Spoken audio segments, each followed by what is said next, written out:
Welcome to Lance Riggen's Money Mindset, the show where wealth is built with strategy, freedom is created with intention, and legacy starts with the decisions you make today. Hosted by Lance Riggen, this podcast dives into real conversations about investing, entrepreneurship, real estate, mindset, and building a life on your terms. If you're ready to think bigger, move smarter, and take control of your financial future, then you're in the right place. This is Lance Riggen's Money Mindset. Let's get into it. Welcome, everybody, to another weekly episode of the RV Park Blueprint, where we walk you through the ups and downs and everything in between, right, with RV park investing. My wife and I have been investing in real estate for over 12 years now. We've been in the RV park space for a little over 3 years, and then we also we've owned multiple businesses. We've been entrepreneurs most of our lives, and we've built an extensive portfolio that expands from San Diego, California, which I'm not a buyer there, but I just couldn't not do this deal. It's a sober living home, to all the way up to Indianapolis, and in between, multiple properties here in Texas, including an RV park, mobile home RV park that's more workforce housing. And then we also have, I won't go into all that, but we've been around the block quite a bit, and been doing this Zoom, over 3 years now. And so our goal here at the RV Park Blueprint is to bring value and to help you get tools that you need to be successful investors, right? And so I want to try and start bringing more guests on the show, just so you have, just so I can bring more value to you guys, right? It's something I enjoy doing. I appreciate everyone sacrificing their evening to be here, to learn and to grow. I want to encourage you guys, especially if you're interested in developing parks, get a notepad and a pen ready, because Jason is going to drop some knowledge on us about construction and ground up builds for RV park development. So super excited to have him on here. Let's see. If you give me one quick second, I apologize. I should have had this ready, but I just kind of wanted to give you a little bit of background on Jason real quick before we start, before I introduce him. Jason Lafferty is the founder of Lafferty Construction, RV Park Pros, and Landwell Capital, with a focus on RV park development, acquisitions, construction, and operations. He has developed and acquired multiple RV parks across Texas and Oklahoma, including the successful development of Whitney Rose RV Park, and has overseen more than $7 million in RV park and infrastructure construction projects. Today, he owns and operates a portfolio of RV parks while helping investors create value through development, operational improvements, and affordable housing initiatives. Love it. So Jason, welcome to the RV Park Blueprint, man. Glad you could be here. Yes, sir. Thanks for having me. Happy to get into it and just start flowing with dropping some nuggets. Yeah, bro. Let's start off. Just, can you tell us a little bit give us some background on you and how you got into the space and doing what you're doing now? Yes, during COVID, I was in real estate, just trying to find my path investing wise. And I've always been an RV enthusiast. So 2022 was kind of flirting with it. And then I was like, well, how do I just kind of get started with something small? Took my camper down to Port Aransas and was asking questions, running numbers. And then that just kind of turned into a hobby that turned into an obsession. And I was going to start with something small. Next thing we know, it was in 2023, early, got a SBA loan and did 60 sites in Lake Whitney.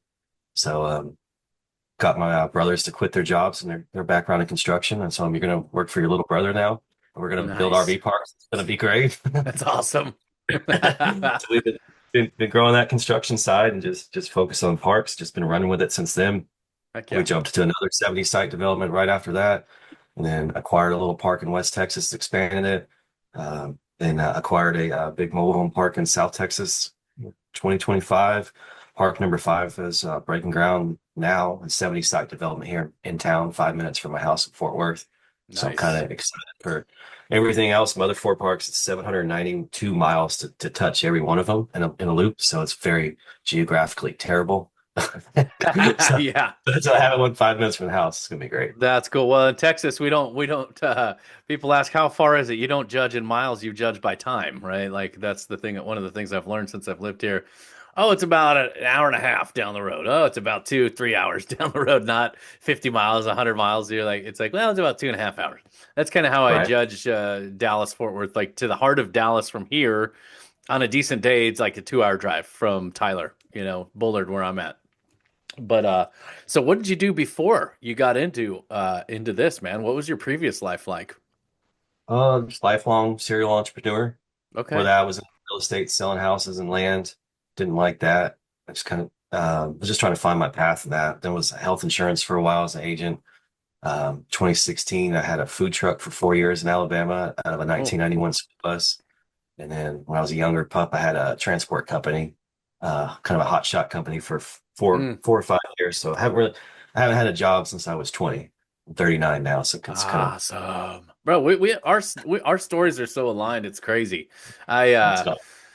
I did the same thing. I think I started my first business at 22.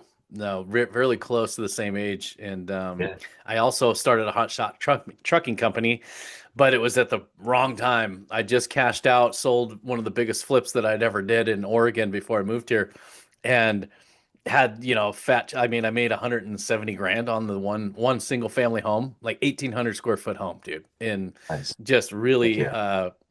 decent area. But um I took a 70, $80,000 bath on that trucking company, bro. We got all our authority and all of our stuff, our certification and everything. Got the truck, the trailer, thankfully used. Thank God. No, but Mhm. put a driver in it. My cousin, he's the one that talked me into this crazy idea, right? He had a buddy who knew all the thing. He was going to connect us with loads and everything else. That didn't ever happen. So we were left, searching the load boards and everything else. It was not good, but it's just one of those things in life, right? Not every opportunity, not every business endeavor is going to be a home run. Some of them are learning Yeah. experiences, so Lots of lessons. I feel lots like of I've just lessons. eaten with lessons the past 5 years, especially with these parks and building Yeah. them. Exactly, You right? just learning more stuff every single day. Shifts in the state regulations, just mhm. trends. I mean, you just gotta stay learning. 100%, 100%. And in fact, I don't know how many people here, but a lot of people are in, Pace's community. It's the sub two community in here. But I've spent, I don't know how much, tens of thousands of dollars on education. Being a high school dropout, right? I didn't get any formal education, but I started reading books and I started getting into mastermind groups, paid communities, paid for coaches to learn things along the way. And I mean, to me, Yeah, people think I spent about, about 25 grand a year. bro, right? So people look at it, well, oh, I can't afford it. I can't. I'm like, well, afford it. Like this isn't an expense, right? This is an investment into your future, into your business, right? Into building a legacy potentially. Yeah, So, um, it blows my mind though how people don't really understand the value there, right? Of the education part. Because yeah. how many people have you talked to that own parks, right? That are mom and pop? They don't know the industry really at all. All of their books Yeah. are like, you're sitting there looking at their spreadsheet on the blue paper, green paper Yes. spreadsheets, dude, right? Yes. The Um, one that we in a month in South Louisiana, it's 150 documents that they all wrote down with a pen and took a picture and put it in the Google Drive for due diligence. Like just everything. I yes, was no way. that's There's right. just no way. Just the amount of labor that they're spending because everything, just the processes. It's like they did a great job and they have a great community. And it's a little redneck Riviera, but Yeah, it's like there's such an easier way to be more efficient here. Come on, guys. I'm telling you, dude. Well, yeah, dude, trust me. We're working on this one now. We've been working on for about 2.5 months. The old man, 80 years old, he wants to meet in person every time. Thank God he's like 20 minutes from a house, but we're ready to close the deal or get it under contract. We've gone back and forth a little bit, but he's every time he doesn't want to talk on a phone, he doesn't want to do a text or an email. Yeah, come on out this week. And I'm just like, okay, Right. hey, it's just old school stuff.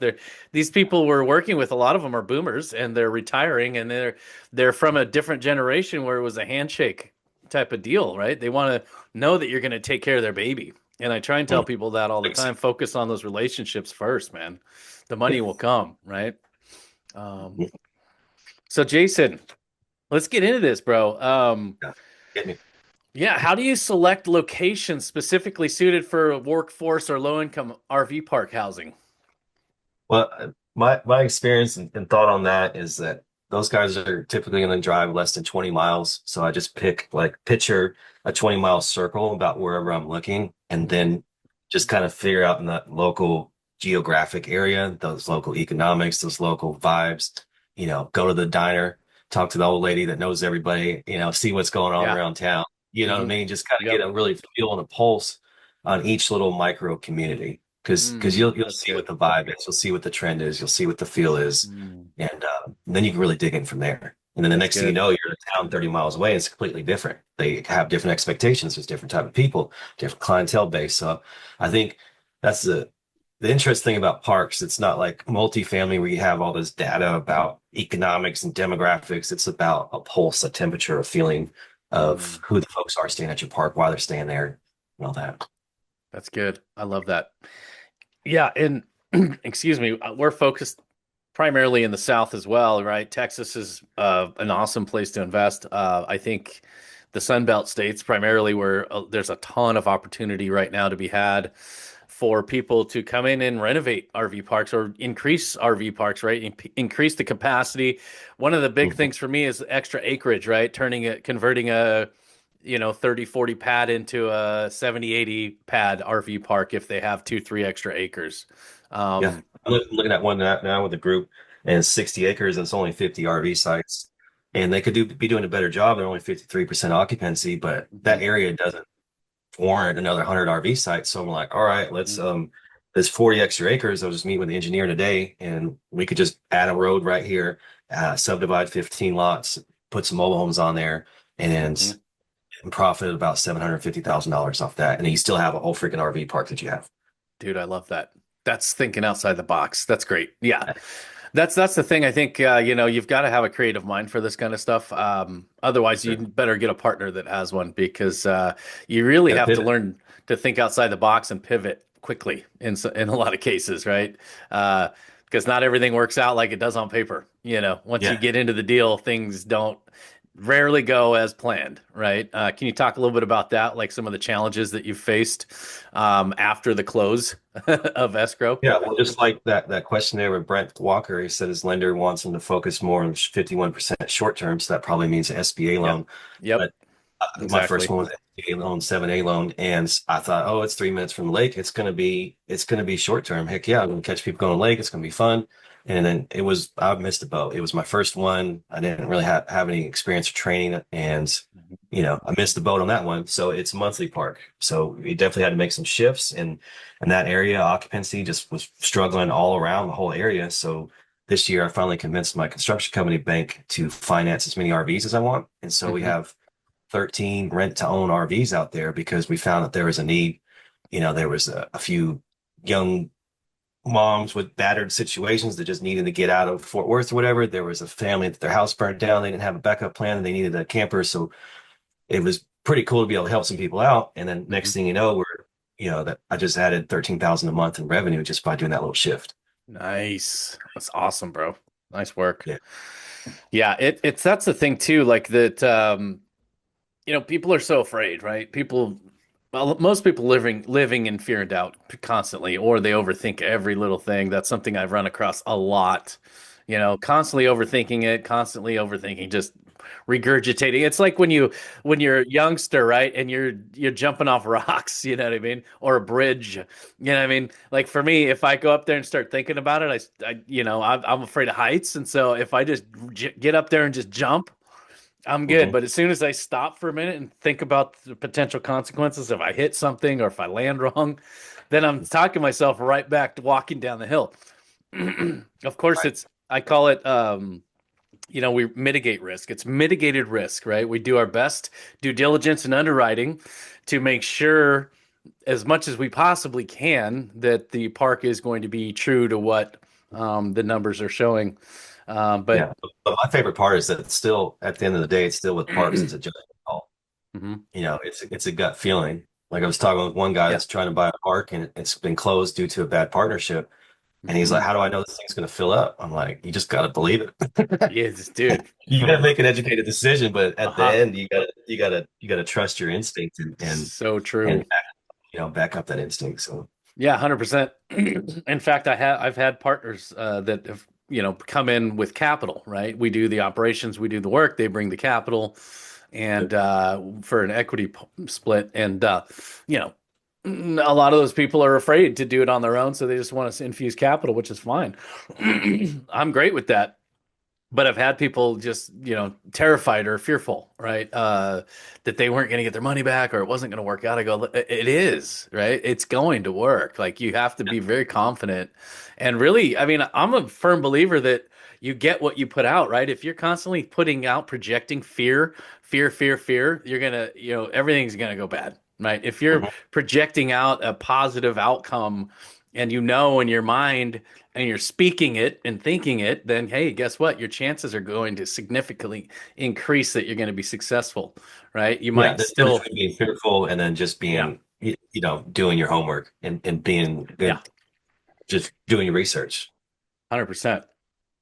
So let's get into this next question here. What regulatory or zoning challenges do you typically face when developing for like lower income or workforce housing or any type of park, really? What are some of the biggest challenges that you face with zoning? Especially in Texas, it's a breeze. Some you just need a permit for your septic, and that's it. Yep. This one in Tarrant County in Fort Worth, we just did, and it added a year and a half just to get a permit because it was on a private drive, and so the county tried to say that we didn't have rights to develop this here on this acreage, and so we had to go to the title company and run title on all 15 properties on that and get surveys and be like, listen here, like you're out of your bounds, and so you need to prove this permit because you have no reason otherwise. Like we had to get lawyers on him. And what Wow. it to the power company, he was like, so I can't tell you what address, but so and so Yeah. lives down the street and he's probably friends with the mayor or something, and they're pissed off about it, So Right. county was trying anything and everything they could. And we had to just like bring lawyers to those county meetings and be like, hey, this is the law. And like you're out of your bounds. And so they finally just bent over and proved it. Nice. That's awesome. What a win. There's got emotion, to answer your question, the emotional Yeah. side of things, because it, I'm working with these guys on a 70 site development in the beach in North Carolina, and talking with engineers is like, the big thing is your neighbors, because neighbors can throw fits, um, cause problems. I've seen ugly things, Hmm. like sabotaging equipment and crazy stuff. Wow. Like I've seen some nasty stuff. They don't mess with us because we'll set up when we do our job sites, we'll bring our campers there. We got a fire. We probably usually Yeah. have guns for security, but Yeah. like I don't know. Not trying to get ugly with it, but No, hey, there's why not? vandalism. You gotta take care of your stuff. That's a right, to protect your Yeah, personal property. You yeah, know. yeah. I'm just saying there's gonna be some ugly stuff. Is what I don't like. Yeah. No, totally, man. I'm with it, man. I'm a definitely huge advocate of the Second Amendment. So I get it. I would do the same thing. So like basically when we're talking about like zoning challenges, I want to kind of dig a little deeper into this because this comes up a lot, especially with the container homes and tiny homes. Like I know, like I tell people all the time, well, if you're in the county in Texas, it's like the Wild West. Like they don't give a shit, really, what you do. Really, they Yeah, don't. They'd yeah, be like, well, just do whatever, just like you said, septic tanks, but that's it, septic. That's it, really. But if you were to get into city limits, things get a little different. Can you yeah. speak on that a Yeah. little bit? Yeah, I was looking with the group, and we were looking east, in between Beaumont and Baytown, Houston, that area of I-10, and Hmm. this found out the city of Baytown is the way they structure their zoning for RV park classes is that no matter what, you have to go through city councils twice. And when after talking and talking to a lot of people at the city, she was like, "Look, if you know, you ain't gonna get anything approved here. There hasn't been an RV park approved in 5 years. They don't want it. I don't care." And we're like, we're trying to do some fancy ass Wow. resort. There's going to be splash pads for the kids, and it's going to be good for the community. It's not a hood mobile home trash park or nothing. It's a nice Right. one. Trailer park. The city was like, hey, I can't tell you this, but it's not freaking happening. And she was Wow. nice. Like I appreciate it. Now I don't have to put any more effort, but that's some that's the shit you got to know, It's like you don't need to wild, spend bro. Yeah. no time in that town because it ain't happening. Yeah. That's good. That's really good. Yeah. Know before know before you buy, right? That's so Yeah. good because yeah, I mean, people will get into a park or maybe they don't have a really good understanding of zoning or permitting and or construction or any of it, and they get into a deal and they find out the hard way. Damn, I can't do anything I planned on doing. Now what do I do? Right? Completely Yeah. have And to. there's always weird stuff with it too. Like almost bought this park in East Texas. And our plan was to add some tiny homes there. And then it was just touching the city limits, but I needed their blessing. And they had a rule and a problem with people like doing like garage apartments or some weird stuff. So Hmm. it had to be minimum 750 square feet or larger to be anything that's not an RV.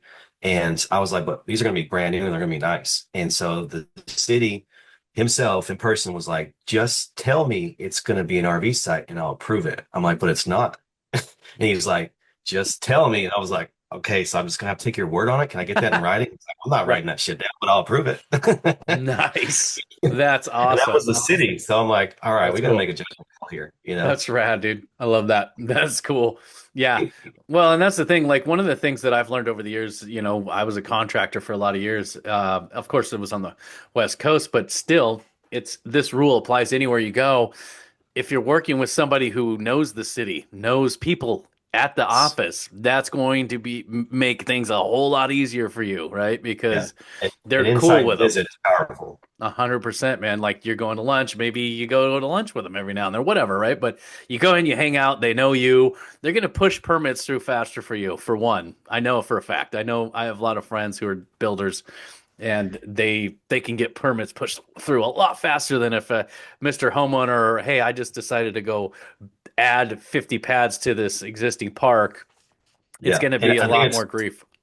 And I think it's powerful just to set the right expectation. Like anytime I call a Hmm. city or county, I'm like, but we're going to do a nice one. So this isn't going to be no crap. Like I start the conversation. Here's what I want to do. It's going to be a nice one. If we're not having no sex offenders, we're not having the druggies, that type of Right. part. Yeah. And then I start getting into the questions we need to. Just try. You always got to try. And it's being Hmm. honest too, but it's like not letting them put some prejudice on it before they even hear what you're saying. And then I always try to get them joking a little bit to get them smiling. And that's Yeah. my little That's good. tactics. Yeah. Well, that's it, right? You want to make yeah, it kills me when people try to act a certain way, like huffy puffy, and they think they're going to Yeah. get results, man. It blows my mind. It's like, you know what? Yeah. Treat people with dignity and respect, and you usually get it back, right? So I'm a firm believer in that. That's how I live my life. As soon as you disrespect me or, crap on me, then hey, we're done. Yeah. That's it. I don't deal with that crap. Yeah. But so cool, bro. Let's see. Oh, you kind of touched on it, but I would like to. I'm gonna save that one for later. But how do you design or integrate amenities that truly support the workforce community or the park itself, right? You can give me an example if you're talking like more of a higher end destination park, or you can talk about more of a low income, either one. Well, I think no matter what you're doing, you got to reverse engineer it. So you got to identify like that avatar camper, the avatar client that's staying there. Hmm. And then once you get a clear picture of who is this people or type of people worker wise, as demographics, kids, family, just like who are these people that's going to be staying in this park, and then design your amenities around that. So like this park that we have under contract, South Louisiana, it has some permanent sites, and a lot of them are like deep South Louisiana folks, and they just use it as like their little vacation house. It's only Hmm. $300 a month. They only come a couple weekends a year. So as soon as we buy it, we're going to be kind of doing a survey by interviewing everybody. And I've already got a pulse kind of partying and hanging out with the Mm. locals there of what's they have going on, so we know how to improve it and how to just keep the history to it. It's a 50-year-old park. Keep the culture, the flavor of it, but then just feed it. Like they didn't have the kitchen open, and they have hundreds of people on their water slide and their pools on the weekends. I'm like, why is there not a pretty girl in a golf cart? It's like, you guys look like you need a burger. You guys need some fries. Yeah. Just driving around, just slang food. Next thing you know, you're doing 5, 6,000, $8,000 in food sales alone. Hmm. You're like, why aren't they doing that? Just so I'm digging into like who's that avatar person, what brought them there, why they're staying there, and then you can kind of design it, because workforce Hmm. if they're like solar farm guys, they don't know if they're going to be there a couple months or a couple years. So Right. they bull crap. They want to get in nice and easy. Hey, can you prorate my stuff? Because I was supposed to be here 2 years and now I have to leave in the middle of a month. And like, I'm just like, hey, I want you to come easy and I want you to leave easy. And Mm. then you want good Wi-Fi and your friends. And so I give them a Yeah. flyer. Hey, $50 off your next month's rent if you're going to bring some buddies. If you bring me a few of them, like, let's get you some free rent. Like, how do we become Nice. friends? That's smart, dude. I love that. You know? Incentivize. Yeah. No, that makes so Yeah, much sense. just talk to them and just work it, Yeah. you know? Yeah, and so like for the workforce housing, for example, you're not going to have lazy rivers. You're not going to have like a ton of amenities, right? What do you have? Do you have even a bathhouse, or like a Yeah. clubhouse bathhouse, or do you even? A lot of them don't even have that. Maybe Yeah. I've It's seen that's food it's pretty trucks. I've interesting. seen I've seen little like pop-up restaurants just to feed workers, things like that. What do you think about something like that? Or what's your opinion on that? Well, yeah, if it's an acquisition, then I just lean in on the people. I go over there and sit down with them at the picnic table, hang out. Like, what do you like about this place? Or you'll get the pulse, the temperature, feedback a lot. But the workforce housing, I mean, everything Wi-Fi. Showers seem to be like a little more hit and miss, but always laundry. So if you got an acquisition and you got workforce housing, like, do you have decent staff to where you can add some laundry service? $20 will do your laundry. These guys are working Mm. 12, 14 hours a day. They're like, hell yeah. Next thing you know, you Oh, I got like that. 20, 50 people dropping $20 a piece, and then it's paying for your labor anyways. And so it's kind of a win-win, and it's an extra amenity. And I've seen some guys are working 70, 80 hours a week. I'm like, when the Yeah. hell do you do laundry? Right. No, that's a great idea, man. I love that idea. Laundry service. That's phenomenal. I think there's little things that people miss out on or don't think about either. Ice machines, vending Yeah. machines, things like that. Simple, right? You just pop them in and they're just cash printing machines, basically. Especially Yeah, for for guys sure. like that. They're just going to go grab some chips and a soda, half the time. Yeah, they're gonna do it at the gas station. Why can't they just do it at your park?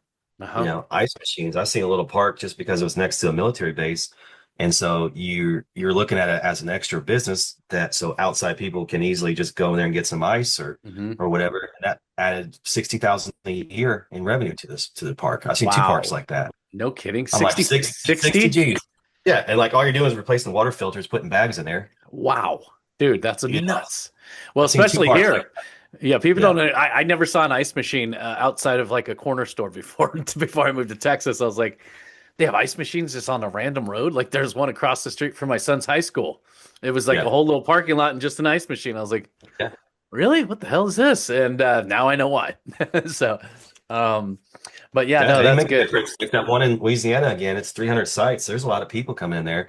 And right now Wow. they like it easy. So they just have a deal with Igloo and they only get a percentage of pretty much a commission on Hmm. it. I'm like, you have the staff, you have the room. Why the hell do you not just put a $3,000 ice maker, Yeah, dude. get these free box, brand your bag with, your logo on that ice bag and Yeah, sell it yourself at 95% margins, whatever, minus your labor.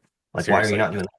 Yeah, Come on, guys. And yeah. I mean, so Yeah, I'm well, it's because these getting people fired aren't up. they're not business-minded people, most of them. Yeah. Most of them aren't entrepreneurs. They just kind of loved RVing and they decided to buy or build a park, Not I'd say 90 plus percent. There's very few. I very rarely run across investors who are like, "Oh, I built it to sell it." I do every now and then, but Yeah. and I'm like, well, there's no numbers, right? To show like trying to get a bank loan on something where there's no T12s or there's no active real income is like impossible. You can't do that. Like they won't lend on that. So the only play, and I try and, work with some of these guys. Like I've talked to several investors who thought they would try the RV park thing and they built this big, awesome park, didn't really have any much amenities or, no trees, no bushes, no nothing, right? Just pads.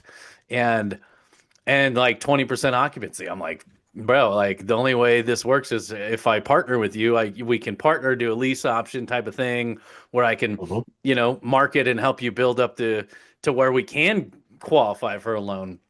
I see Right. that quite a bit, brand new parks. Um, Sucker's got to be 1.25 DSCR to even try to hit 100. those numbers. That's right. Exactly. Um, let's see. Well, what's the biggest red flag that makes you walk away from a deal that you're looking at? It's a lot of it's a feeling. I keep going back to that Louisiana park, but I mean everything's on paper. Hmm. Um, the family's used to getting free gas. They're losing money on their fuel and like so it's a little judgment call. So I gotta you gotta trust your gut, because we verified with bank statements that they're bringing in 1.7, so we know that, and we know that they're doing weird shit like paying their family health insurance through their employees, like just doing dumb stuff. But it's a judgment call. So Mm. so if I you know get a bad feeling about it, I don't know. And because you just see the weirdest shit. Like if it's a smaller park, they could have 5 or 10 people with like extra campers or something to try to inflate the numbers, and then as soon as you close it dips out.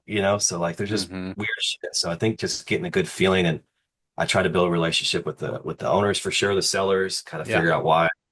And then I like to go and hang out, and then you get a feeling, you get a vibe, you get a pulse, you get a temperature. 100%.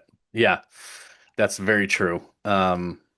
Yeah, the relationship aspect of it is, I think, the biggest part that people miss. They just go right into the numbers and talking about the deal. And I can just tell by talking to you that you understand the value there, right? You're building relationships with people. A Yeah. lot of these And then mom and pop, when you especially. dig in, sorry to interrupt you, but when you do No, that and you're you good. dig in, then Yeah, you're going to uncover those red flags that you hope you don't. 100%. But Yeah, if you come in there with good intentions and you're trying to build a yeah, relationship, and then it's just kind of weird, and it's kind of like, well, why is it weird? Like, what are you hiding? Like, yeah. you'll see. Yeah, no, it's good. The gut check is really good. Not only that, but you're also going to uncover the pain, right? By just simply having conversations with them, sitting with Oh them, yeah. because that's like without the pain, if there's no pain, it's going to be hard to structure anything creatively. You're going to be looking at a bank loan or an SBA loan or a DSCR Right. loan. I love to do creative deals as much as I can. Obviously, I think everybody would loves a seller finance deal. Those are my favorite deals to do. Hmm. It's usually a little bit of a hybrid of, well, we want a chunk down and then we'll carry, for X amount of time. But these guys, especially when they're 80 years old, but so how do you, Yeah, you got to so get that, creative. yeah, bro, like a lot of these guys are boomers, man. Like, we're in the golden age right now. This next 5 to 10 years is just going to be just, I mean, man, the opportunity is so crazy. It's Yeah, huge. It's massive, yeah, yeah. massive.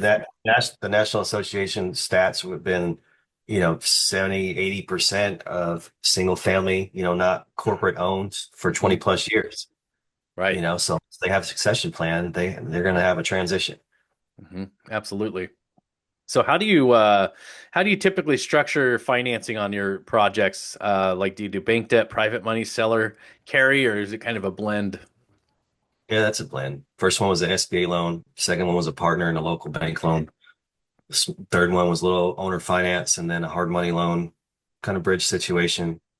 Fourth one, we partnered with a fund, and they raised the money and for the acquisition. And their angle to their investors was like the immediate, almost 100% depreciation that they used pretty much day one. And then that bought us 2 years before that pref interest comes out. So that allowed us to buy a sad mobile home park, and then it gave us 24-month runway to like really ramp it up, get the crackheads out, start Yep. getting some rent units in there, just getting the cash flow up and work it. So just do whatever we got. I'm talking with a family office that needs to place some money. So I was like, you can place it with me. You'll be safe. And Yeah, then right. that'll help us with cash deals on unbankable properties where Hmm. it's a park, but they're not going to be able to get bank debt on it, so we can get it at a discount, and it could be a win-win. So I'm hoping that Nice. goes well. I just do whatever. Just like, what is the deal? Is the I love deal? that. It a great deal? And Yep. then what is it going to take? All right, what options do we have? And Hmm. I'm just a find a way type of dude. So I don't know. Brother. Yeah. Uh, that's how you have. I mean, in my opinion, if you really want to experience real success, you have to be that way, right? You can learn some of it, but the fear, or not the fear, the risk tolerance goes up, right? Or down. I'm sorry, down. The risk Mhm. tolerance has to go down if you really want to make a lot of money doing stuff like this, right? You have to take educated risks, Yeah. mitigated risks. It's so important, and that's the thing, that we do, right? That's why we have portfolios, and that's why we're building a legacy for our families, for their kids, our kids, and their kids. And I mean, that's really important to me is to build a legacy, that my kids can stand on my shoulders and not have to struggle through life like we did. And like trying this, trying that, failing at this, failing at that, having some success. But, the grind is no joke. It's not cut. Most people aren't cut out for this, man, to be Yeah, honest. yeah, It's a yeah. lot. And as It's a soon as lot. you go over that ridge, the next bigger one is right around the corner. That's how you know you're onto Yeah. something, and you're really pushing the envelope. Yeah, yeah. Let's talk about the RV park as a passive investment. What's your take on that? Like if someone here were to get their first RV park thinking it was more of a passive investment, what would you Yeah, say to them? yeah, no. There's definitely easier ones and there's harder ones. Hmm. Like I was looking at this deal in Kentucky with this guy, and it was just a long-term park. It was pretty full, just needed to be optimized. So A, you always lean on your on-site people. Like, who are they? What improvements do we need? What kind of training do they need? What resources do they need? How do you improve that? And then, that's on the easy side. Like the one in Louisiana that we're hoping to close next month, it's 300 sites. There's short-term people, there's day passes, there's a water slide, there's amenities, there's live bands every month. It's a doozy. Right Yeah, now, the 70-year-old son of the owner and daughter, she's working 70 hours a week running it. She touches everything, and he's the maintenance guy. And so it's going to be a complete shift because they're retiring. They don't. I was like, you guys want to stay? And they're like, no, we're ready. I'm 70 years old. I don't work 70 hours a week anymore. So that one's gonna be nuts. damn. Intensive wise. It's gonna be fun. Yeah, There's gonna be roadblocks, there's gonna be obstacles, but it's gonna be, yeah. hey, how do we create? They don't have anything. So like we need employee handbooks, we need Hmm. procedures for fire, for our insurance purposes, we need SOPs out the ass. We need Yeah, we need work. yeah, dude. Yeah, systems, right? That's the thing. That's the Yeah. way, that's the best way is good operations and good systems, right? SOPs. You've got to have that in place if you ever want it to be more passive.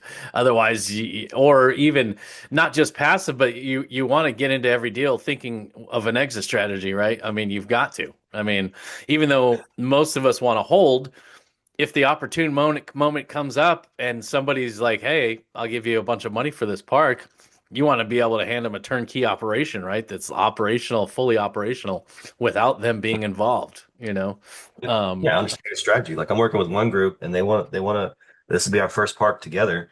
And my role is just to build it and run it with them as a partnership. And then they want to buy a dozen of them and then be an attractable character to a private equity and then have everything on the same systems, similar processes to be put on a silver platter for the next big shark. yeah, So that's good. sounds good, but we'll see what can actually happen. Yeah, We're gonna keep fighting for it. yeah, absolutely. No, it's good, man. It's great. I want to talk a little bit more about the build out, like building. These parks are definitely about buying and operations, but let's talk a little bit more about. I'm really interested to know kind of how you calculate septic systems and electrical and like cost per pad, for example, and like maybe a timeline. So how does that all come together? Like, where do you start when you're looking at a park or a piece of land that you might want to Mhm. develop? Yeah, septic, if you have city sewer, hell yeah.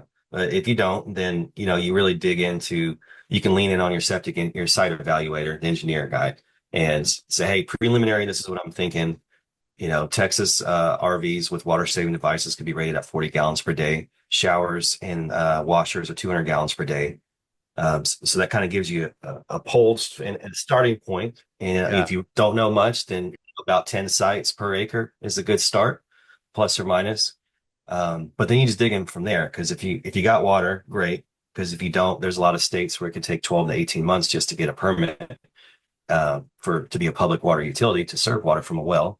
And in most places, you can't get a permit through the county until you have access to water. So I mean, that could just if you have water down the street, but now you figured out they don't want to give it to you and you have to do a well, that just changed up your whole plan there.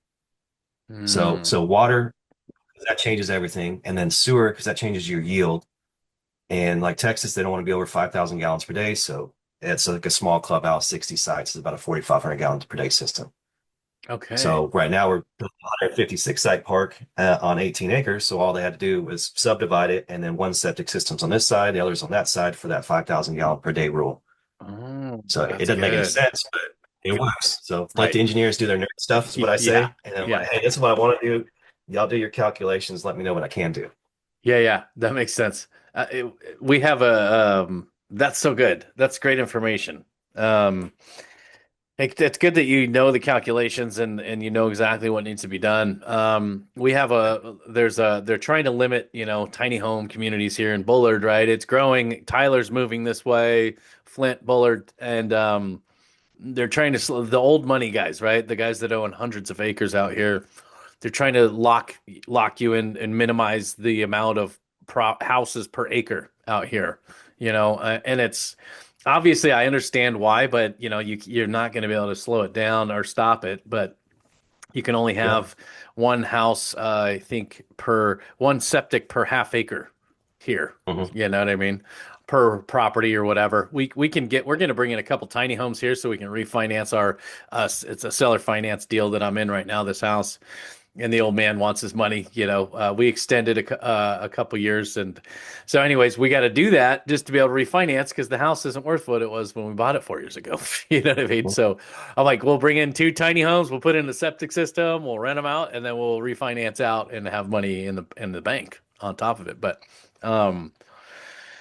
so let's see what's it basically like. You said you're developing a 70 pad, right? Or We're doing a 156 site park, and it's going to take about 10 months.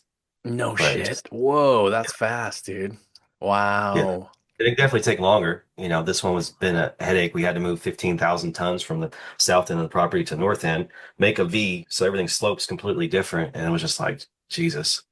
It That's was a bit much. wild. But the next one, we got to spend 1 week pre-grading, then everything flows smoothly, and then we're just going to knock that one out pretty fast.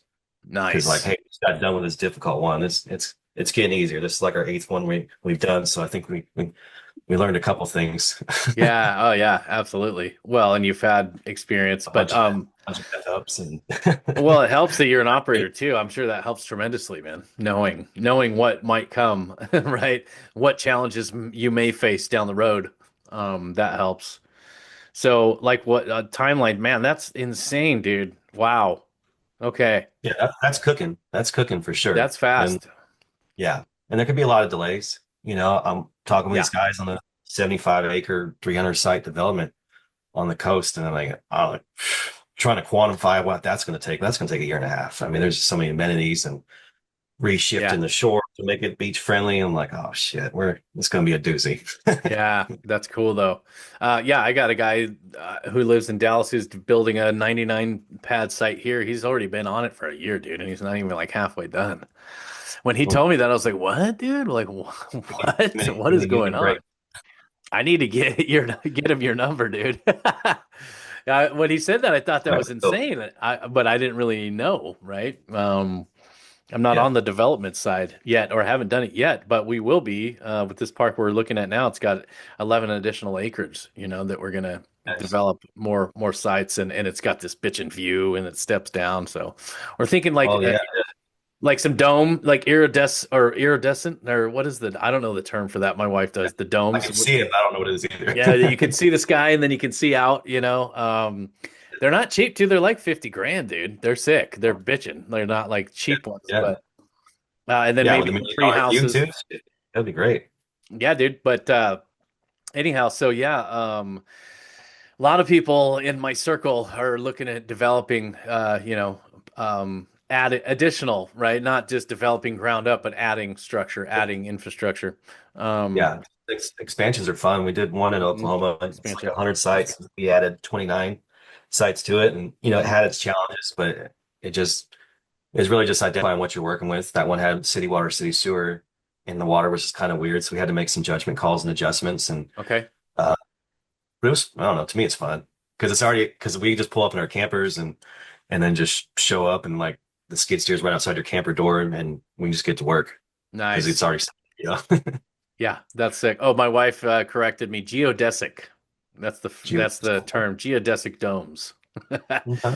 You know, it's funny though, if you build it, they will come, right? If you market things Yeah. right, if you do some bitchin' stuff and it's got a view, dude, it's gonna get booked out. I already know that, especially in East Texas. There's no mountains here. Like, we don't have mountains really in Yeah, you're Texas. talking about that. I want to see that guy. It sounds pretty cool. Yeah, bro. I'll definitely, I'll have you come out and check it out once we get it locked up. Well, I'll work with you actually on the development part of it too. So you can kind of get a good feel for it, but it is sick. It is sick, dude. Yeah. Um, Yeah, so do you have like I know it depends on case to case. Let's talk just basic workforce housing. We want a bathhouse Yeah, yeah. or yeah, maybe a bathhouse and a laundry room, right? In the one building, and then we're just doing pads. Mhm. What's a rough idea like is there a per pad, kind of a ballpark price that you could kind of give us a just so we can kind of in our mind kind of Yeah. run some rough numbers? Yeah. Yeah, just an efficient gravel pad expansion. I think we're at 8,000 per pad on that one. It was 29 sites. Okay. Uh, you could be at, Hmm. just rough numbers, obviously, 10,000 Yep. per pad on a ground up, including the clubhouse and septic and light amenities. If you want to Wow. switch to concrete Cool. pads, you can tack on another 5,000 or 6,000 per pad immediately. And Yeah. then counts limit from there, Yeah. You see Yeah. those fancy ones in Florida where they're spending $65,000 a pad. And I'm like, you Oh, guys are bro. freaking crazy. Yeah, dude. Yeah. I was looking at a park actually, three parks in Florida. You might have seen it. They took an offer. We were in the running there for a minute, but it was, bro, 700 and like $785,000 NOI. It was awesome. Yeah. And it was like 7.2 million, It was, dude, they had three parks all on a lake, Lake Wanahatachi or whatever. I can't ever remember the name, but I've looked at a few parks on this lake. And so we're looking at this park, and it's Okeechobee. Okeechobee. That's it. I don't know if you've heard of that. My wife. I knew she was gonna pop in here, Google it. Yeah. but I'm like Okeechobee, Okeechobee. Anyway, one of them was a luxury park, and they were getting peak season. They were getting like $2,000 a month on per pad for these RVs, the big dogs, to come in there. She said that Yeah. there was. I talked to the owner of the park, and she said up Oh, the that road, one. there were other sites on the lake that were getting up to $4,000 a month, dude, for these luxury coaches. I was like, holy Yeah. crap. Both Shores, Alabama was some places were getting 1,600 a month in peak season. I thought that was crazy. Yeah. Yeah. And we But saw the numbers too. It was yeah, legit. Deanna asked a question about was it gravel? What did she say? Oh, Was what type of gravel, gravel? yeah, is best for consistent traffic? I think that's a good point. Is we got hosed on one by not doing a geotech report. So all Hmm. they're doing is getting their samples of your soil, and then they can give you a report on recommendations because it's not necessarily the gravel, it's the subgrade. So if your subgrade is trash, then you need to spend more money and lime treat it. Hmm. And if it's great, then you can just scarify it, recompact the existing soil, which is the most efficient way. But making a guess on that could hurt you because like we did one in Oklahoma, and this was the weirdest effing dirt I've ever seen in my life. Like it would be hard as a rock, and then a few feet down would hold pockets of water. We drive a tractor over. It was like I've never even seen this before in my life, and we were on a shoestring budget, and we didn't get that study, and it just ate us alive. It Oh, added it man. added $100,000 to a $700,000 job, and it was just like I'm Dude. I'm not doing that again. Wow. That's crazy, bro. Wow. Because That's a lot. those reports are probably 5 or 6 grand or something. They could be 10, but I mean, it's if you're doing a bigger development, just go ahead and just do that. Get that out of the way for your own safety. Right? Yeah, I guess so. Well, that's why I wanted you on here, right? What are we missing? No. Yeah, Um, yeah, that's the things you don't want to miss, like that, and just like conversations with the power company. mhm. One big $75,000 lesson I got was they were like, yeah, it's just going to be like 50, 60 grand for this 60 site park. We got you. And the week that we were closing on the land and the construction loan, he's like, I know I said that, but we're going to have to do all these upgrades and you got to pay for it. It's $120,000 now. My bad. I'm like, Double. what? Dude, Yeah. what the hell? Double the So budget. now I always ask them, and Ooh. it's rarely an issue, but you want to ask the power company, hey, we're not running the risk of you guys being at capacity with your power coming up here. Are you good? Because if Mhm. they're running even close, then you want them to ask those questions, dig a little bit further so you can unpack it and really know those costs before you get hosed like I got hosed. Wow, dude. Damn, that's brutal. Mm, Yeah. damn. Good lessons there, man. That's amazing. Yeah, yeah, lots of. Let's see. Yeah, well, I'd love to talk about this is a fun question I wanted to ask you, and then we'll open up for some Q&A if you don't mind, for just, a little bit. But Love can you it. share a specific project where you made a significant impact and what key lessons did you take away from it? Like, what was the most impactful project you've done so far? I don't know. I feel like it's been a lot of lessons, stuff we should have done, or like, hey, we're not doing that again. Like those couple I just shared. But most impactful, probably that Whitney Park when I shifted to the rent to owns Mhm. because there just wasn't enough demand there. And now I got 13 RVs in there. They're paying $1,000 a month. So I'm buying a camper for like 7,500 bucks, selling it to them on payments for like 24 months at 12,000. So Mhm. I'm making, 30-40% margins there. But $400 a month is going towards lot rent that I did not have before. And I have a waiting list, and I got like four people texting me all the time, like, hey, when you get another camper. So I'm gonna get like 20 in there. And so that's 20 people paying $400 a month that market would not generate a demand. And Okay. so I was like, scrappy son of a bitch. And I just had to, just try different things and that's working. So feed the beast. And that doesn't work everywhere. I tried that in my mobile home park that has an RV section in South Texas. We didn't get any bites on it at all.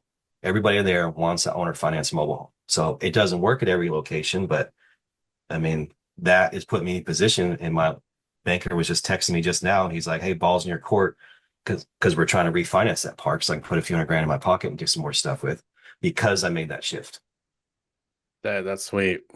Because That's before awesome. I was paying my bills, it was just me and SBA loan. Hey, it was a successful venture. I got 550,000 in debt. It's probably worth Mhm. 1.5. So it's Yep. successful in that sense. But now I added those. Now I'm in a position to refinance. And then I guess I'm keeping that sucker now. And then I could still use the bonus depreciation on that as well. So That's good. Bonus depreciation, yeah. right? Love them or Are hate them, man. That's Yeah. something Are we, our yeah. president did for us. That's amazing for any investor, right? Mhm. Bringing back the 100%, right? It's Mhm. 100% accelerated depreciation. That's awesome. And it was going down. It was like this kind of waterfall thing, right? Where it went to 80 to 60, I think, or it was going down every year for a while, and now it's back.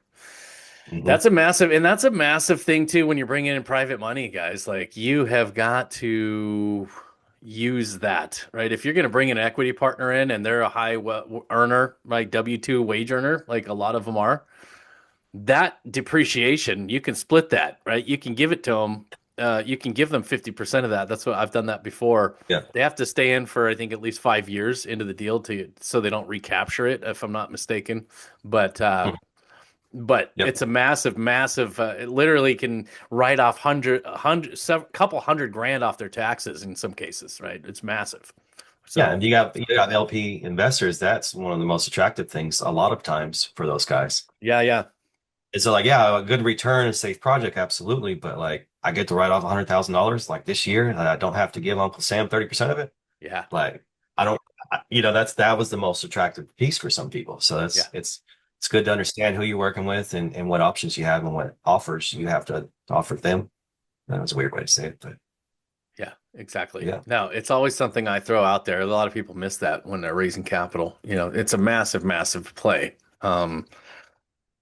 So I think we're wrapping up here. Did before we take a Q and A, I just want to put a quick plug in here for the RV park. Well, so it's Legacy Builders, right? You guys, most of you know that my wife and I are doing some coaching. We're also doing some consulting on creative investing, primarily RV park investing. So if anyone's interested in hopping on a discovery call and seeing what some coaching what would look like, it's an 8-week program. Some of my actually I have several students in here now that are working with us, and we'll help you kind of get on the right track and get you the blueprint. Right? It's not a guarantee. If you do the work, you'll learn a lot and you'll be on the right track. 100% more value than what you're giving me. What more value than you're paying for? That's the goal. So if you've, but we like to only work with people who have business or investing experience, right? It's not for the faint at heart. Rarely will I take someone who doesn't have business or investment experience. I will make Every now and then I will do that, but only if you're really focused and really driven and really ready to succeed and put in the work. But the my wife just dropped that. Can you drop that again, honey? This is our new website. You can go check out, explore what the program's about. You can see our website. You can submit deals in that website. I have a spot in there for JV deals. You can submit actual deals, to us that way as well. And so, Jason, if anyone has any questions, raise your hand or, put the question in the comment section. Jason, how can people get a hold of you? We had a few people asking, how can people get a hold of you to talk about, you doing some build out for them? I finally became an adult last year and started doing everything on social media. I try to be everywhere in that sense. So just my name, LinkedIn, Facebook, friend request me. I don't care. Any of the socials really. I got a podcast, RV Park Boss. It's on Yes. Spotify, Apple. Yep. Hell yeah. I don't really have any offers for sale. We started an investment club doing some mobile home land home packages, but I'm working on a deal with a family office that's just like I'm not going to need an investor club anymore. So we don't really have anything to offer. But if development wise, if there's some way we could be helpful, I like Yeah. just Yeah. hearing about what people's projects are. So if we could be helpful with that, I don't mind. Hey, I got this property. Here's what I'm thinking. What do you think? I mean, that's that stuff. That part is fun for me. So if I could be helpful, then Nice. shoot me a DM, message, whatever. I'm easy to find. Love it, man. Appreciate that. Hi, can you hear me? Yes. Okay, thanks. And My question is for Jason. As for getting your help, is there like a wait list, a wait time, and do you have multiple teams or just one team? How does that we're work? we're definitely building teams. So we have multiple teams. So me, I just try to position myself as a good operator. So we have a partner and team on the management side running parks for Uh, ourselves and others, and then the construction team, of course, that we're growing. So no waiting list at the moment, but just to be honest with you, if one of these crazy deals happens, then it's going to shift focus. Like one partner, we're closing this park in Louisiana. They want to buy 12. If that happens, then it's going to be like, oh shit, we're going to be more on the management side because that's our role. But if this $20 million resort construction job and partnership happens in the spring, it's going to get crazy for a year. So I don't know where the future is going to go. We're just hitting it hard. Hmm. It's going to see because I don't know. We've all know that just deals come and there's all these promises, things happen. You just got to be, in my Yeah. eyes, if you want to grow, you just got to be ready to pivot. So Yep. we're And what did I say? We got people rolling in here at the top of the hour. I knew that was gonna happen. Oh, Craig's coming back. Lori, does that yeah, so he's sounds like you're available yeah. now, you're available to chat and look at some stuff like Yeah, I'm just happy just to start a conversation. And I've always yeah, been completely transparent and honest and being real. That's the only way to be. And so if I love can that. be helpful, I'm happy to even just talk about your project, at the very least. Okay, all right, thank you. Sure. Yeah, Thanks, anytime. Lori. Hey, okay. Thanks so much, Jeff. I've been on grandbaby and dinner duty, so I've been off camera most of the time. I was late logging in, so I kind of had a two-sided question. How long have you been investing in RV parks? 2022? 2020. Okay, that's Yeah. about the time that we did. So I wanted to know what your perspective has been in this last probably close to a year, how you've seen the market shift. Yeah. So 2025, there was like a 50% increase in parks for sale. I think the height, there was almost 200 parks for sale in Texas at one time. Now it's Wow. closer to 100. So you saw that immediate shift. The whole world saw the shift in interest rates that affects your buying power, affects your cap rate. So it's just what I noticed because we had a team just calling parks, we just had a lot of people that were high on their horse for the price, and they didn't realize the whole world just shifted. The interest Yeah. rates just went up a couple points. That Uh-huh. changed. That adds Right. $3,000 a month, you know, per 500,000 or something in Mhm. your affordability. Yep. And then you see the overall demands. The big COVID rush, gold rush is over for Yep. for that sense. So it Yep. was just a big shift in that. And so I think it's a little more stabilized now. I think you're seeing some out of state big investment groups that thought they would just buy it and everything would be full and perfect. You're seeing them licking their wounds. So I think the people that are going to thrive are the ones that put the personal touch on there, puts a little love into it, that Mm. doesn't treat it like a Class A resort, not a Class A resort, treat it like a investment, I don't know, equity club or something. Right. Yeah. Because parks have personality and they need personal touches. 100%. Yeah, you're really building a culture, right? Thank You're you. building. Thanks, Sonny. Yeah, you're building the culture. I love how you go and talk to locals about, what goes on and what their I'll let you know. opinions are. That's awesome, dude. That's great. That was the biggest gold nugget I got out of the call today. And I'll be leaning on you a little bit. I won't bug you, but when it comes time to it, hopefully we'll do some stuff together. I'll definitely I definitely want to get on your podcast one of these days in the near future. Yeah, I'm down. And I know Jason's got to get running. So Chad, you're going to be our last question. Chad, come on up, man. What? Oh, did someone else? I don't see any other hands raised. So Chad, what's up, brother? Yes, we can hear you. Not much. I was just curious the difference in price cost to do like add-ons to a mobile home park compared to RV park. So I know a lot of these parks we're looking at, we're always asking for like extra acreage and stuff like that. So Yeah. I was just curious if there's a big price difference or if it's kind of similar. Yeah, with mobile homes, it's a higher septic yield. So if you have city sewer, that's the big one because a single wide, I think, is rated at 180 gallons per day of usage versus an RV, which is 40. So even if you do have city sewer, you need to ask the questions about their lift station and capacity as well. So just because you have city sewer, you can't just assume that those added sites, they're going to approve it. Or they might require you to add a lift station, and that freaking massive lift station costs you an extra 50 grand you didn't think about.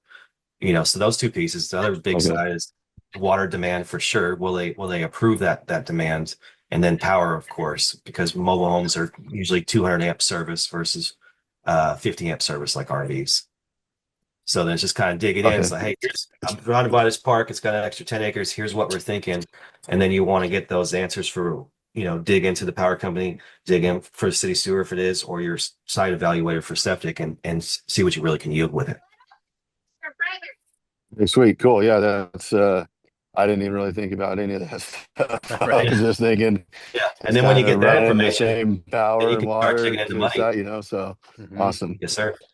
Yeah. And then when you have that, then you can cool. Thank you for your time. Prices. Yeah. Shit. Yeah. Yeah. That's what we do. Yeah. Love the hat Thank too, you, man. by the way. Sick hat, dude. Oh, thanks. All right, you bet.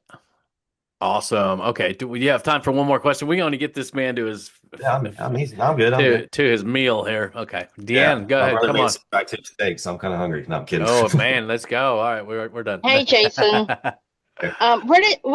First of all, what did you say your podcast was on again? Which social media site? RV Park Boss. It's on Spotify, Apple, Amazon. You don't have a link you can drop in here, do you? RV Park Boss. Sure. Yeah, that'd be great. That'd be great. Or my yeah. So as far as, because you mentioned some of these things that you found out, after kind of like the hard way, like the situation with the electrical company, do you have after doing this for a while now, do you have a certain amount of oh shit money, I guess you'd say, in case something goes south at the park? Yeah, that's right. But you put aside in your mind, or does it depend on the size of the park, and you kind of see how many pads there are, and you get a certain percentage for that amount? The war chest. Yeah, right. Not a set amount, but you definitely want to do that's part of your due diligence. So like on your acquisition, you want to expand, like that park again in Louisiana. One of the owners did a lot of the electrical himself, and so I'm pretty good with electricity, but I got an inspector out there and walk the property with me and see, like, all right, that's pretty sketch, so that's going to be replaced day one because that's a fire hazard. And then because you just want to dig in, because you want to understand now that we know we're going to have to do some upgrades for these, are we in the city? What do those inspectors look like? So you'll want to talk to local electricians, like, hey, this is what we're trying to accomplish. Can you project us seeing any major issues on what we're trying to do here?